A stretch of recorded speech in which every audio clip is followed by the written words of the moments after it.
Hello everyone, thank you for watching this video. I'm Yunan Gao from Dalhousie University. In this video, I'm going to talk about one of the most fundamental geometry problems, two-dimensional orthogonal range searching. We focus on improving the preprocessing time and further apply our results on text indexing. Two-dimensional orthogonal range searching problems has been studied intensively in computational geometry. The three most basic problems are the orthogonal range counting, reporting, and the range successor queries. We maintain a data structure over a set of points on the plane such that, given a query rectangle, one can efficiently compute the number of points in the query range. As shown in the picture below, the query range contains 4 points, or one can efficiently report the points in the query range. Sometimes it might be expected that the points are reported in some sorted order. The range successor query is to retrieve the point with the smallest x or y coordinate from the query range, like the point marked in the red color in the picture. Orthogonal range searching problems are important because they have many applications. Here I only list a few of them. The first one is text indexing. There are tons of papers focus on the connection between text indexing and various range searching techniques.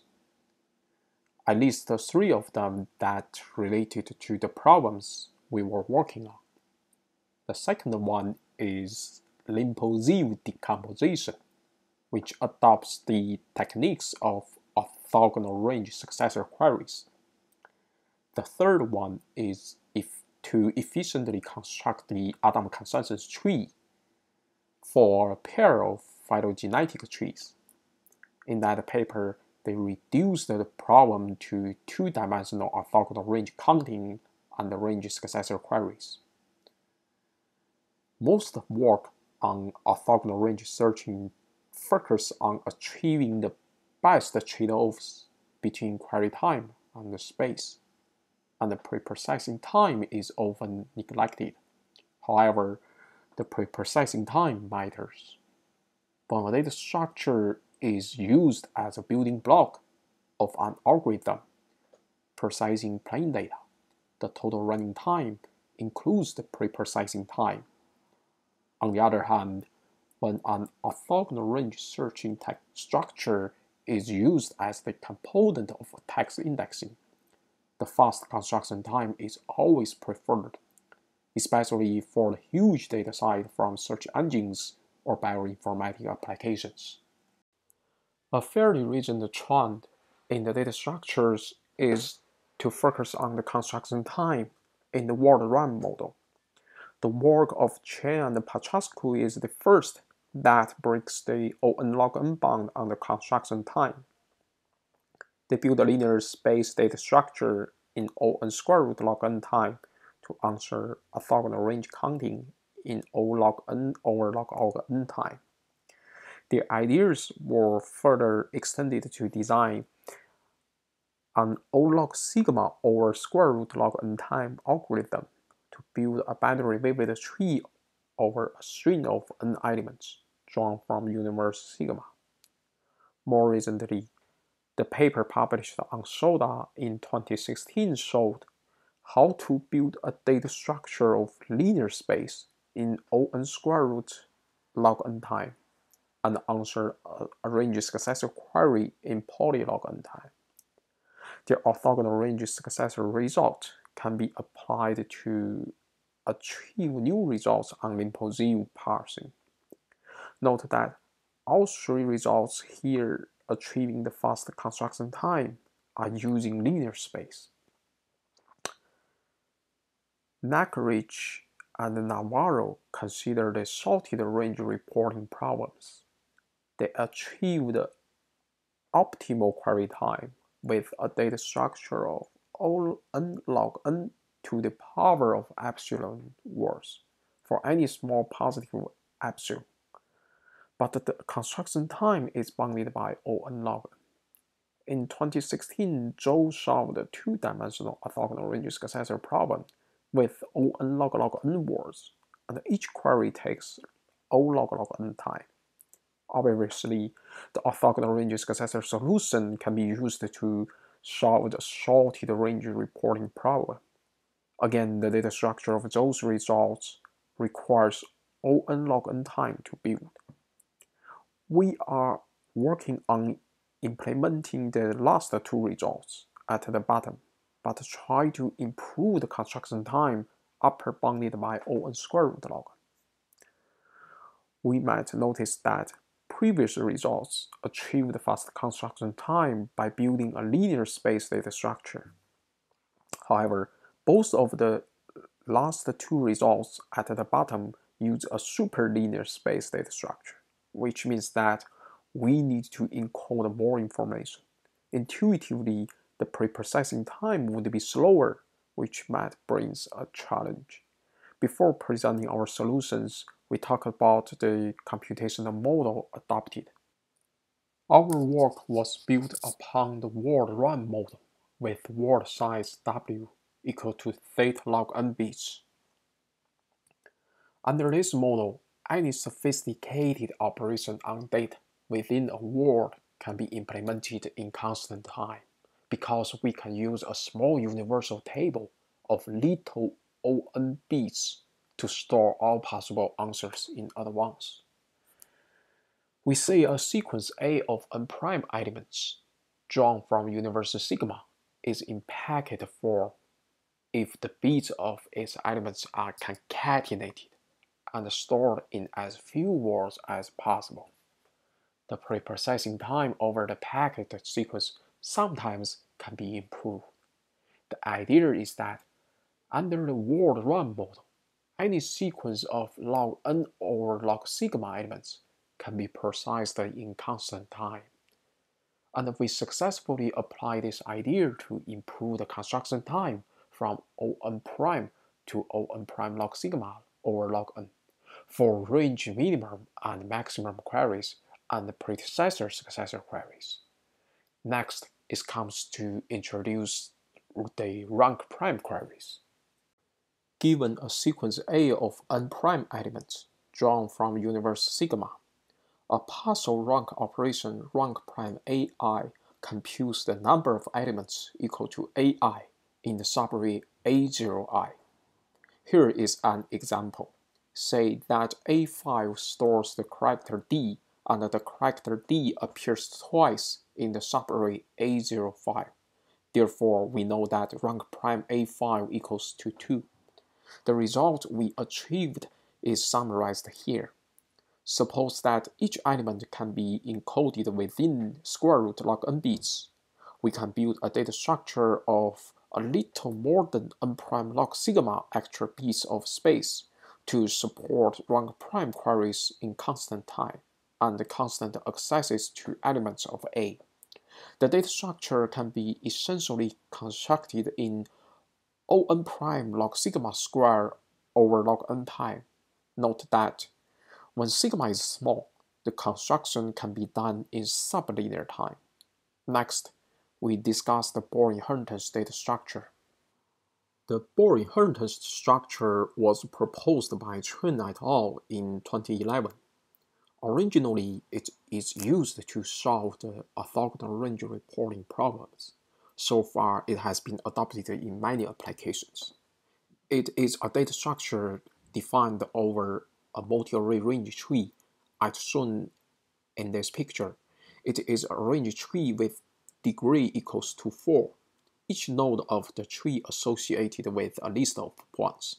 The sequence A stores the x coordinates, while the sequence I stores the y coordinates. The Born inheritance data structure is to implement the following two operations. Given a node V, the operation point Vi returns the x and y coordinates of the point associated with the ith element at the node V. Here, point V2 returns 4, 9. The other operation is node range. Given a range CD and a node V of T, it searches for the range CVDV such that the points associated with node V within that range has the y coordinates between C and D. For example, node range U412 returns the range 1, 3 because y coordinates of those points range from 5 to 11 within 4 to 12. If those coordinates of points associated with each node are stored explicitly, then a point query can be answered in constant time. And a node range query would take O log n time by predecessor-successor queries. However, the space cost would be as high as O n log n words. Chen et al. Solved this problem with a space-efficient data structure. In their solution, they gave three different trade-offs between the space cost and the query times. We list their results in the first table.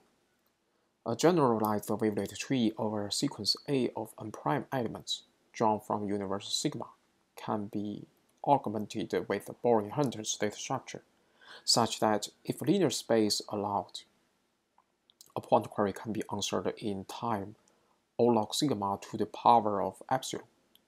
If the space cost is increased by log sigma factor, then the query time of point can be improved to O log sigma. Furthermore, if we hope to achieve constant time point query, the space cost required is O n prime log polylog sigma words. In addition, a node range query can always be answered in O log sigma time plus constant point queries. However, the construction time of all data structures is bounded by O n prime log n prime. By combining the quickly constructed rank prime data structure introduced before and a little modification, we can improve the construction time under such conditions that each element of A can be encoded in O square root log n bits, and the number of elements in A is bounded by polynomial sigma. The improvements apply to the second and third trade-offs, and the construction time can be improved from O n prime log n prime to around O n prime log sigma square over log n time. The query time of point and node range query is as good as the ones by Chen et al., especially when sigma is small, the construction can be done in sublinear time. Next, we will re-implement the orthogonal range reporting problem with fast construction. Given n points in two-dimensional rank space, we construct a generalized wavelet tree upon x coordinates of points. As shown in the picture below, each internal node of the tree has 2 to the power of square root log n children, and the tree has O square root log n levels. At the leaf level, there are n leaves arranged in x order.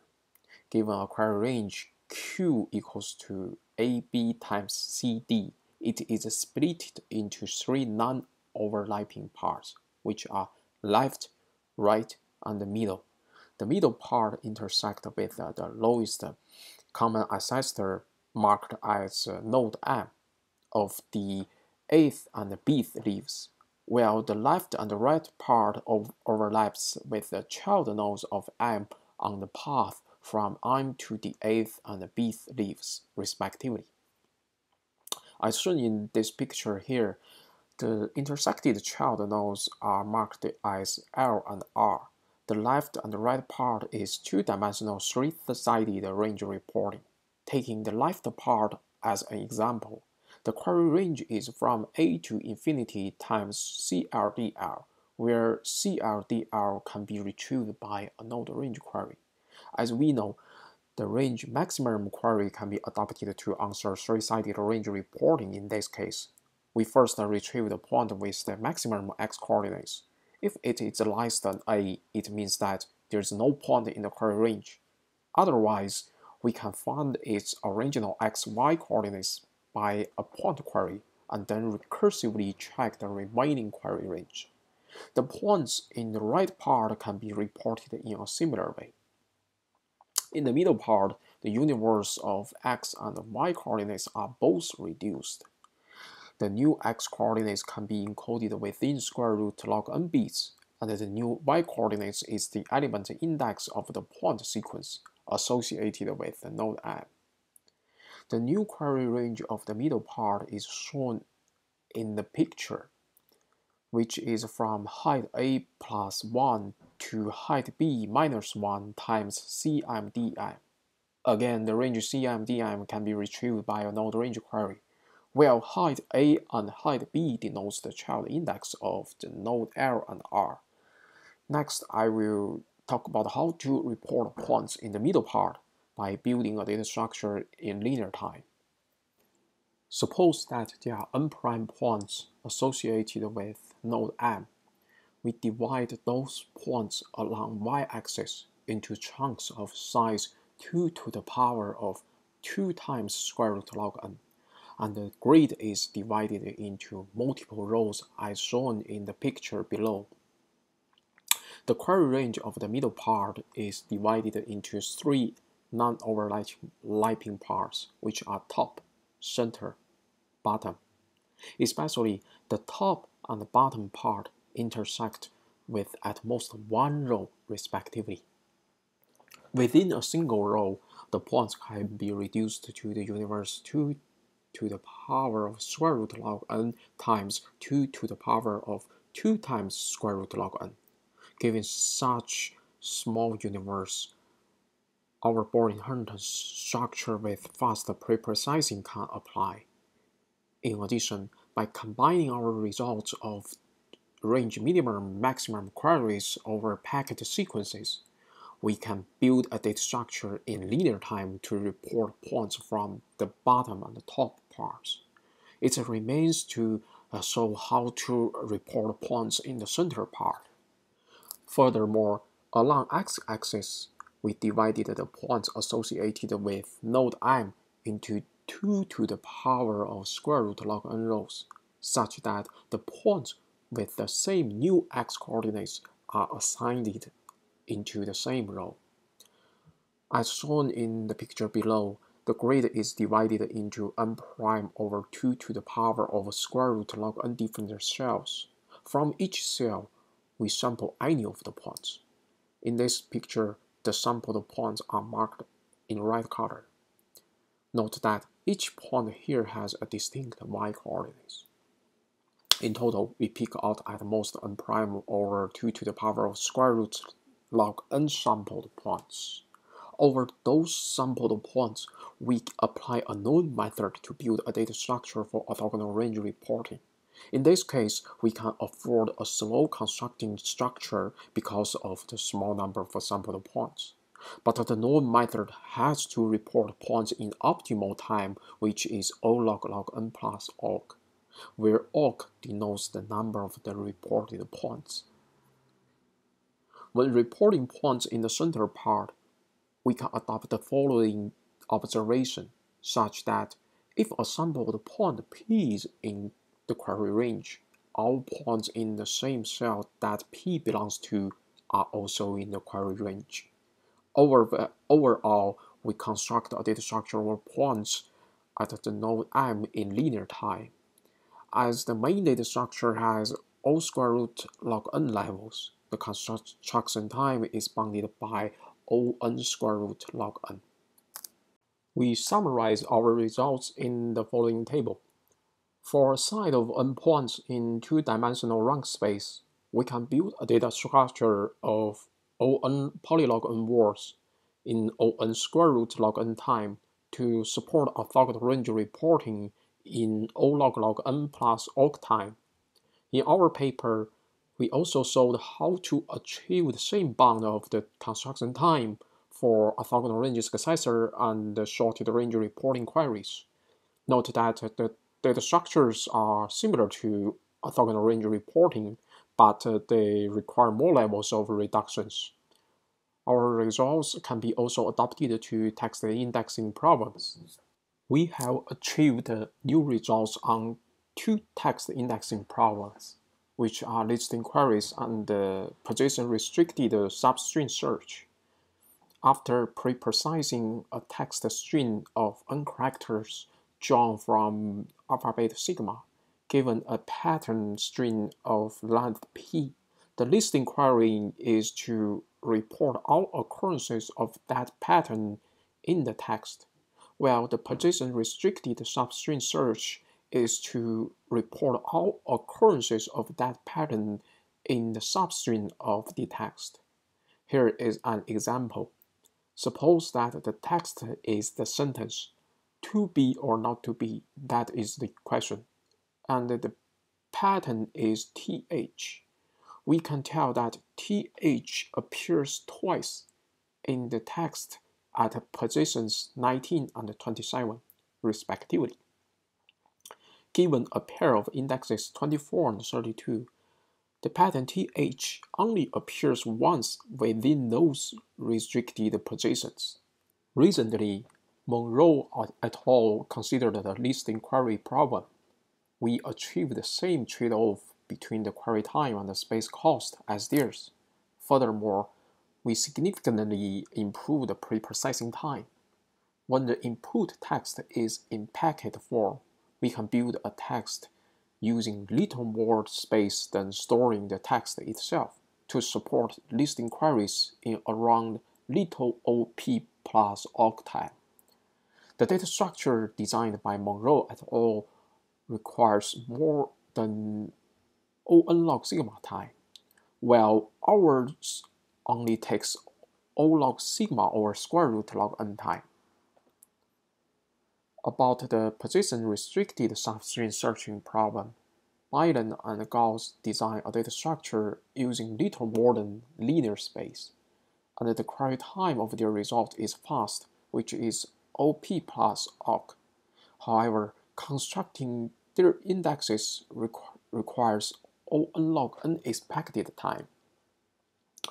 Within the same space cost, our indexes only requires O n square root log n deterministic time, and each query takes about little OP plus OC time. Especially when sigma is small, both the constructing time and the query time of our results are less. In summary, we re-implemented the two-dimensional orthogonal range reporting, range successor, and sorted range reporting problems, and we significantly improved the construction time for all data structures. What is nice about our work is that the re-implementation also achieves the previous best trade-offs between query time and space costs. Furthermore, we apply our solution to text indexing problems and found new results on list inquiries and position-restricted substring searching problems. Other contributions of the paper include various preliminary results, such as those for one-prime queries, range minimum-maximum queries, and predecessor-successor queries. Those components of our data structure might be useful in other complex solutions in the future. Thank you for watching this presentation, and this is the end.